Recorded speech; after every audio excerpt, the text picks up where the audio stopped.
PCN is brought to you in part by the following underwriters.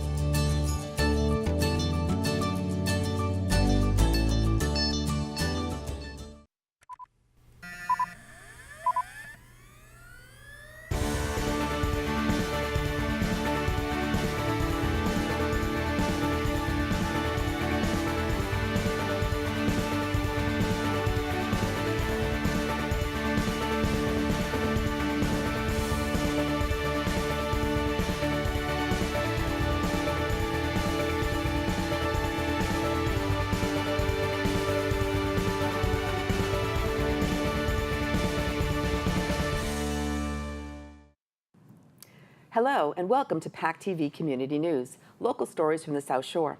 This week we take you to an information session about a potential direct current transmission line from Canada to Massachusetts from Emera Atlantic. And we check out an electric car show at the Kingston Library.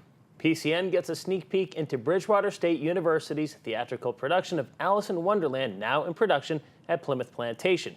And we get a behind-the-scenes look at PACTV's summer youth documentary program that features Duxbury's Island Creek oysters. We meet up with the owners of Pembroke Sports Consignment, and we learn about beekeeping from the bee man himself, Ken Warchall. Town Talk brings Plymouth's town manager to the set for a summer update, and we begin tonight at the Manomet Youth Center. A response to a clean energy proposal request that was mandated by 2017 state legislation has brought Emera Atlantic Link to the table. They're proposing a subsea high-voltage direct current transmission line that would run from Canada directly to Plymouth, Massachusetts, with up to 1,000 megawatts of clean energy. The plan still has local zoning laws to get through and state and federal approvals, but if the project is selected, construction could begin in 2020. The company held an informational open house for residents, and PCN stopped in to get this story.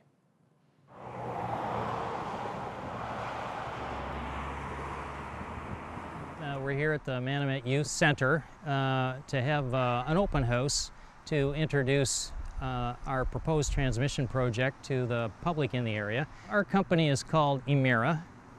We have operations in Canada, the United States, and the Caribbean. We're focused on the electric sector. We're looking at bringing in clean energy from outside of the region. And so that's the concept of our project is to bring clean energy from Atlantic Canada, actually, through an undersea cable across the Gulf of Maine, and it would land on a proposed basis very close to where the Pilgrim plant is and interconnect with the power lines that are servicing the Pilgrim plant. What we're responding to is a call for proposals for low-cost, clean energy to help meet renewable and greenhouse gas emissions reductions targets in the state of Massachusetts. One of the focal areas of the bill is not only greenhouse gas emissions reductions, but getting the cheapest power possible that has the biggest positive economic impact in the state of Massachusetts. The open house we're having today is the first of what I expect will be many conversations that we'll have with residents of Plymouth Manomet communities to talk about what we're proposing and how we build it going forward. There's also a robust process to go through with the town of Plymouth.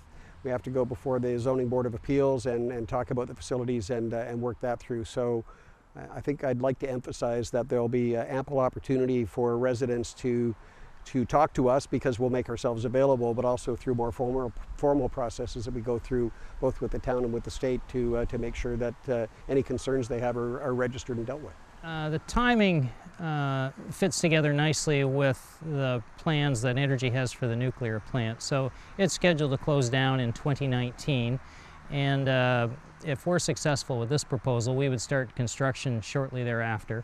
We have a number of steps we have to go through. We're really just at the proposal stage, and we would expect to find out early next year whether we're a selected bidder in that exercise. And so if that occurs, then we'll pick up the pace on the permitting process. We've started some of that, but we'll go at that vigorously and design of the project. But it takes a couple of years to get permits in place. So we would expect that to conclude about the end of 2019. And then there'd be roughly a 3-year construction period that we think would see us in service in late 2022.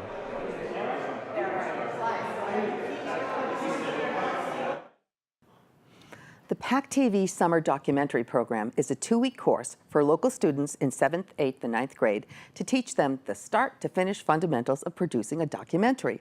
Over the years, students have put together award-winning documentaries about local icons and businesses, and that trend will likely continue this year as the kids and instructors focus their attention on Island Creek oysters in Duxbury. We spoke with instructor Erica Christensen and some of her students about the process of their latest production. The reason that we chose Island Creek oysters is because they're such a large icon within Massachusetts, and specifically Duxbury. They've made a name for themselves. They know all about oysters from start to finish, of Skip Bennett, who started the company, and then to Chris, who runs the actual nonprofit portion of it, which is the main component of what we wanted to do the documentary about. So even though it's about Island Creek oysters, we wanted to talk about the importance of aquaculture as far as comparison to agriculture. So we know that we needed a sustainable food source, and how we were going to do that, showing Island Creek oysters based off of their oyster production. The general makeup of the group dynamic is we typically see more males than females. So this year specifically, we actually have 2 females, which is outstanding for us. We like the fact that we have that mix of boys and girls. So that way the students can actually work well with each other. But in years prior, it's always been a male-dominant program, but we're always looking for more females to come in as well. I fell into the summer camp program because my friend Parker, he did the program last year and he really liked it. And this year during, in October sometime, I had this activity that I had to do during school, and I won an award for my editing in the film. So I thought, well, maybe it would be fun to learn how to actually put a film together and learn how to edit all that stuff. We do it all. Like, we've been doing editing this past week, mostly of our B-roll, to have them shorter clips, I guess. Though I really like being on set and like planning out. Like when we were on set, I was in charge of the boom mic, so I held that above the interviewee the entire time. I want the kids to walk away with this sense of accomplishment. Coming into this program, some of them may not know anything about film, not know anything about documentaries. So the fact that they're coming in, they're learning all of this stuff, and they have something that they've put together in a group setting. They also make friends at this camp. They come in the beginning, they're kind of shy with each other, but then towards the end of the 2 weeks, they're like best friends. They're talking about, okay, what are we gonna do for the rest of the summer? Some of them even say, okay, what are we doing next year for the documentary? So it's really cool to see that progression. We want them to walk away with the feeling of, I did this. This is something of my own. I would describe it as educational, and I know that's not everybody's, like, that wouldn't make everybody extremely excited to do it, but it's definitely a lot of fun. I would tell them that you meet so many great people, and by the end of the 2 weeks you have so many inside jokes that you can't help but want to see each other more. As an instructor, I love seeing progression. I love seeing the student that comes in that's super shy, and then towards the end of the weeks, they're like the star student. They just completely come out of their shell. So for me as a teacher, I love seeing kids happy and having fun and learning and progressing. So progression is what I'm in it for. Companies, so I do a little bit of everything. Does that flow? How important are honeybees to the human food supply? In one word, very. We met up with someone with an incredibly impressive resume, yet he only wants to be known as a lifelong beekeeper. He hosted a public forum to talk about the importance of the honeybee, the wonders of honey, the popularity of beekeeping, and how just about anyone can become a beekeeper themselves. PCN headed to the Pembroke Public Library to get this story. What you see being done here, do not try at home. This is being done by church. We're trying to expose the general public to the situation that bees are facing out there in the environment. We're having tremendous losses nationwide and worldwide, and so we're trying to make the public aware of what's going on, try to give them a better understanding, and also we'll try to give them some tips on what they can do to help beekeeping out in the environment. When people started reading about the plight that the bees were in, they wanted to help. The wild bees were all dying. The only bees that were surviving were bees that were managed by beekeepers. So everybody wanted to get into it. Once they got into this hobby, they realized how fascinating it was, and they get in there. Many of them have told me it's such a great stress reducer. When I'm out there, I forget about everything, all my problems, and just focus in on the bees, and they love it. The Worcester County Bee School, we had 379 people start beekeeping this year. Most people realize 35 to 40% of everything we eat is pollinated by the honeybee. Name it: apples, peaches, plums, pears, strawberries, blackberries, blueberries, cucumbers, squash, melons. You just can go on, and 40% of our food crops are dependent on a honeybee because they're large numbers. The other bees can pollinate, but they're much smaller in size, like the bumblebees with 100 in a nest. Honeybees have 80,000 in a nest. So it's that massive pollination that they can do. And that's why it's so crucial that we don't lose them. People are confused as to what kind of honey should they buy. First of all, there are hundreds of varieties depending on what flower or what nectar source the bees are getting the nectar from, because the honey is produced from nectar, a very watery substance that they then evaporate down, add some enzymes, and that is honey. And each particular honey we have here this evening, 15 different ones, they each got their unique taste. And none of these are processed, meaning heated over 105 degrees. Otherwise, when honey is heated over a certain, over 120 in particular, all the enzymes, the pollens, and all the valuable parts of honey are broken down, and it becomes a syrup, so to speak, and you lose that fine, delicate taste. And people that are using it for allergies, because pollen, there's natural pollen grains in the honey. And when they take honey on a regular basis, I've got dozens that firmly use it every day, and the allergies are helped by 60%, 70%, some 100%, because their body builds up a tolerance to the local pollens, untreated, unheated honey. Let's be sensible with our environment. I know you can't do away with these systemic pesticides, just don't overuse them. I think we want people to know there are things that they can do by calling beekeepers to get swarms rather than spraying them. You can have them planting flowers that are good for the honeybees. You can have the beekeepers, instead of that $10,000 manicured lawn, let them grow dandelions and clover and other crops that are good for the honeybees. I think, being the general public here, I want people to know it's not difficult to get started with beekeeping. So if anything else, next year, they can sign up for a bee class at one of the county bee schools and become a beekeeper.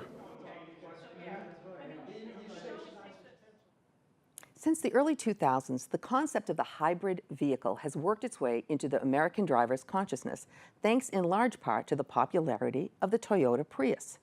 Over the last several years, Tesla has popularized and revitalized the electric car concept. What people may not realize is that there are multiple car manufacturers making hybrid and electric cars.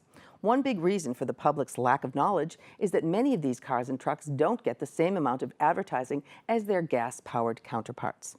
The New England Electric Auto Association was nice enough to showcase many of these makes and models for the public, as well as explain the benefits of switching to plug-in and hybrid. We stopped by the Kingston Public Library parking lot to get this story.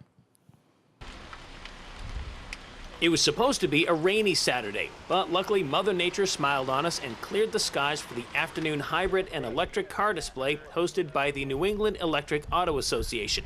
On hand were several makes and models with a diverse crowd to take it all in. The whole event had the feel of a science fair. Only in this case, people were able to take the experiments out for a test drive if they so desired. We're test driving the vehicles so people can get a first-hand experience on the road, see what it's like if they want to step on it and feel that instant torque. A lot of these vehicles are quicker than the typical internal combustion counterpart. For example, the Chevy Bolt, 0 to 60 in 6.5 seconds. The Sonic hatchback, which is the closest vehicle to the Chevy Bolt, is about 8.5 seconds to 60. So the electric is actually a lot quicker. And of course, we have a couple Teslas here, which are in the sub 5-second range. The Tesla still comes with the mystique that can capture the attention of all age groups, but it's especially appealing to these young guys.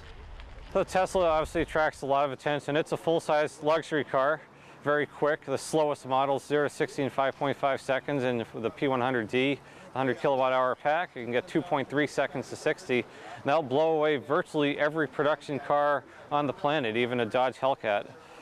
Looking around, one thing that stood out was the sticker on the window, or more importantly, the statistics on the stickers of the electric vehicles. Upon closer inspection, these don't appear to be the types of numbers that are customarily seen on gas-powered cars. Rudovsky explains. So that's your miles per gallon equivalent based on the energy you're actually using.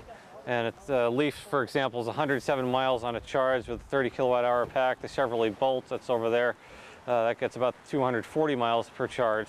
90% of the population drives less than 50 miles per day.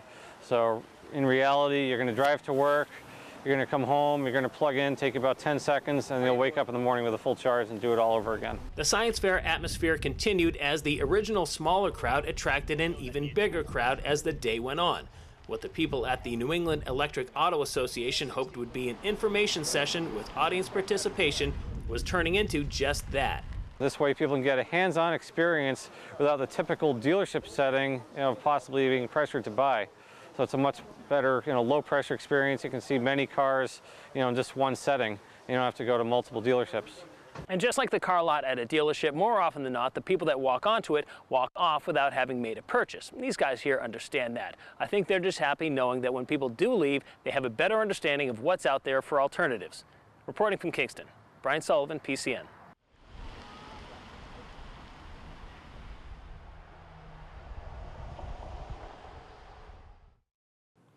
That was really an interesting story, and there's so much that we don't know about. I mean, I learned so much just right there. I don't know anything about this, and yet they've been around for like 10 years, and now they're beginning to get popular. Longer than that. I mean, the Toyota Prius first came into, like in Japan, was in the late 90s. Right. It made it to the United States in the early 2000s. That's just the hybrids. Electric cars, I mean, they've been around forever. Now we're seeing a resurgence of electric vehicles, and a lot of times it'll scare people off when they see the sticker price. Yeah. But usually with business models like that, it goes down incrementally to the point where we can just about everybody can afford one, hopefully. And when he talked about those stats, and there are so many more than that, in the grand scheme of things, it's so much more affordable than that. But you won't see them advertised because it's bad for business for other entities. So, yeah, it was a great thing. It was a big showcase of, and it wasn't just like, oh, come and check out the Toyota. They had Toyota, they had Chevy, they had Nissan, they had Tesla, you name it, and there was a whole bunch of different models. So great, yeah, it was really cool. Good story. Consignment clothing for men and women has had a pretty steady customer base throughout the years. But consignment sporting goods, who's buying that? Well, what if you're the parents of kids that play 2, 3, or even 4 sports? What about adults playing in men and women's sports leagues? The costs can add up, and sometimes the equipment they use doesn't have to be brand new in order to serve its intended goal. Local entrepreneur Todd Brown knows this, and that's how he's watched the size of his consignment sports store in Pembroke grow over the years. We recently met up with him to discuss the business of consignment sports. A lot of people don't really understand what consignment is. They'll hear used sporting goods and they don't even want to ascertain the idea of coming in. My goal is just to try and get people in so that they can see how clean, how well organized.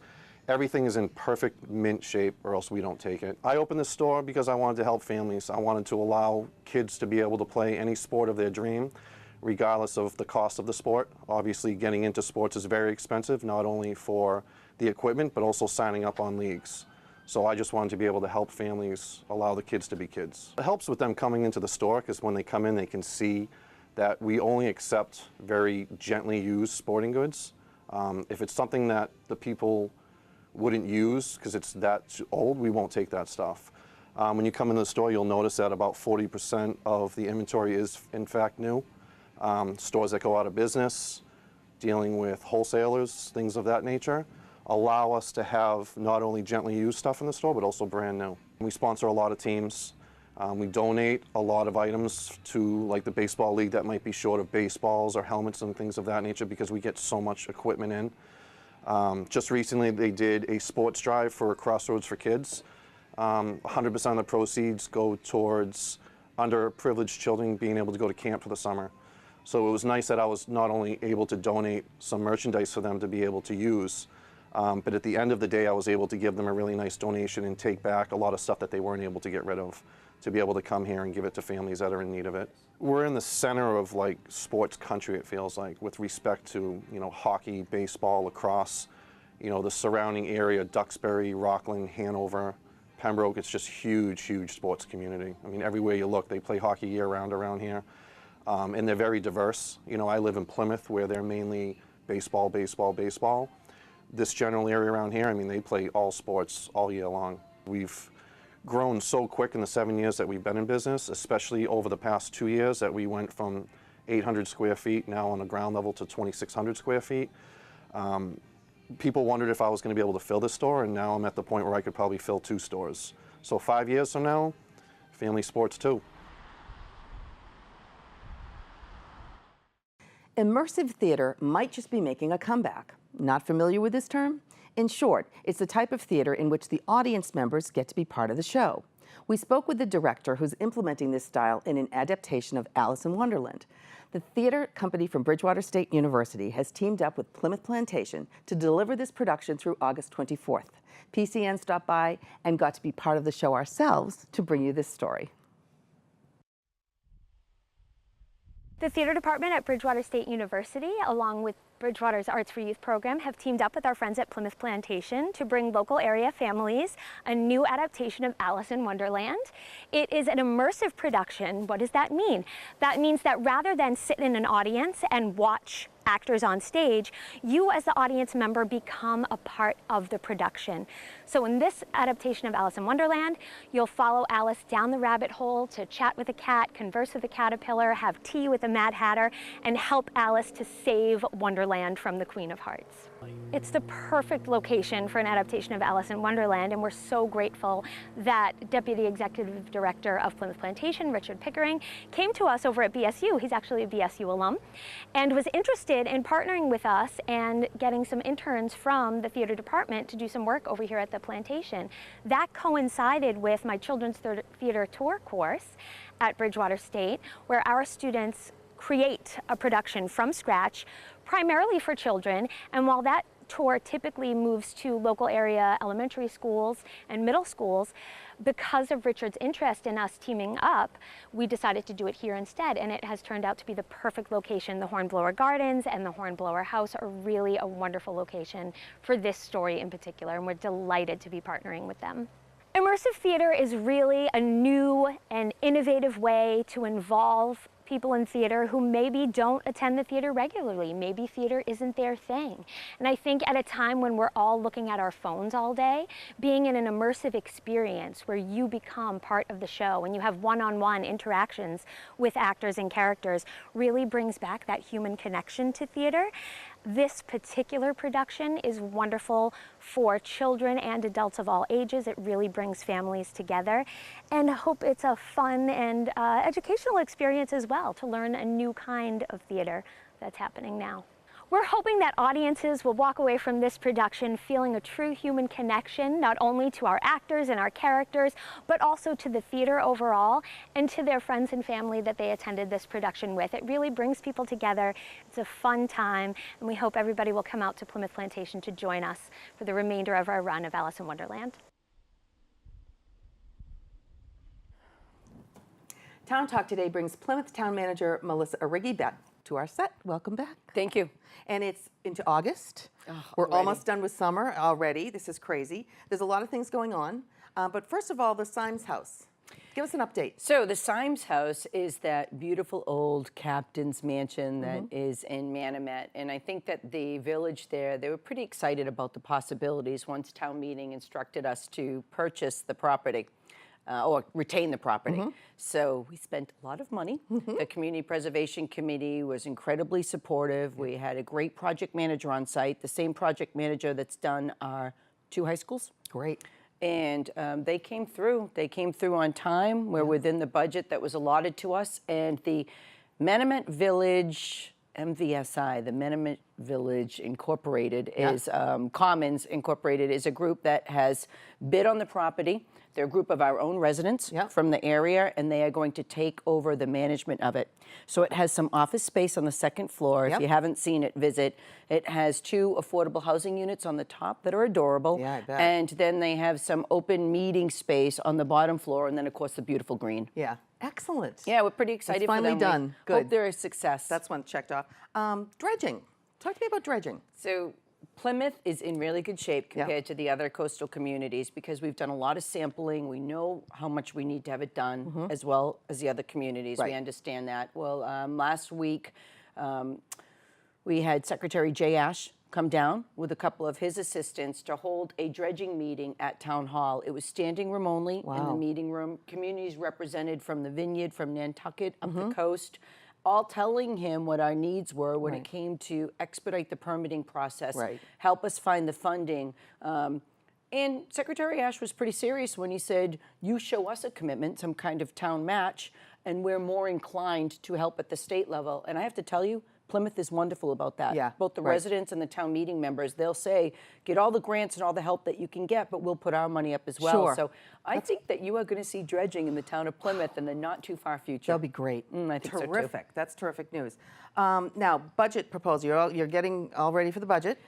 I cannot believe that it's already time to be here talking about, we'll start writing and setting up the fall town meeting warrant to get ready for the October town meeting. In addition, we're starting to prepare the budget for next spring town meeting. These years are flying by. I know. So the budget is an important part of what we do in Plymouth. It's over a $220 million budget. $40 million of that is related to health insurance and related benefit costs. So you'll see us working closely with the unions in the fall. It's called the Public Employee Committee.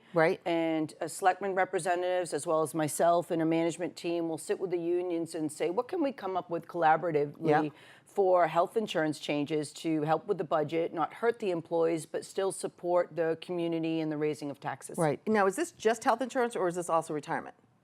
No, it will be related to the retirees' health insurance as well. We might change things, or we have in the past, such as a Medicare reimbursement. Okay. All right. But it takes a lot of time. You know, it takes a lot of time. Whenever you talk about health insurance or benefits, you have to be very careful of hurt feelings. It's a sensitive subject. We understand that. A lot of these employees gave things up. The retirees are on fixed income, so I think there's give and take on both sides. But it's probably not any manager's most favorite process to go through. And you don't know what the market's going to bear as far as costs go for health insurance. We do know that health insurance, just the cost of procedures, just keeps rising every year. So, but we'll make some positive changes together, and we'll be able to announce that hopefully sometime before the new year. That's excellent. And in our last minute, talk about the town hall. Construction projects, not just the new town hall. The new town hall is so beautiful. We cannot thank this town enough for the statement that they have made, what you're going to see as a real anchor in that downtown. I think the difference it's going to make down there. The Fontaine Brothers, a construction company, although a little behind schedule, has done a wonderful job, even though they're trying to pick up the pace a little bit right now. That is not being compromised at all in the construction that we're receiving. We're happy with our project manager and, of course, the architects, but wait till you walk through the building. It's just lovely. It's got a great function to it. The treasurer collector's office is truly what you needed in a community of this size for people that still like to come in and pay their taxes. And if I give you a little preview, I think move-in date will officially be Tuesday, October 31st. Halloween. Yes. The good thing about that is we probably could move in a couple weeks ahead of time, but with a very serious fall town meeting coming up with over 40 articles at this point, trying to do the move while everybody is at 11 Lincoln Street hearing articles isn't a good idea. Good timing. Yes, thanks. Can't wait to see it. Too. Thank you, Melissa. Thank you for watching. You can find out more about PCN on PACTV's website or watch again on our Prime channel. PCN is also on YouTube, Facebook, and Twitter, so be sure to check us out there. See you next week for more local stories from the South Shore.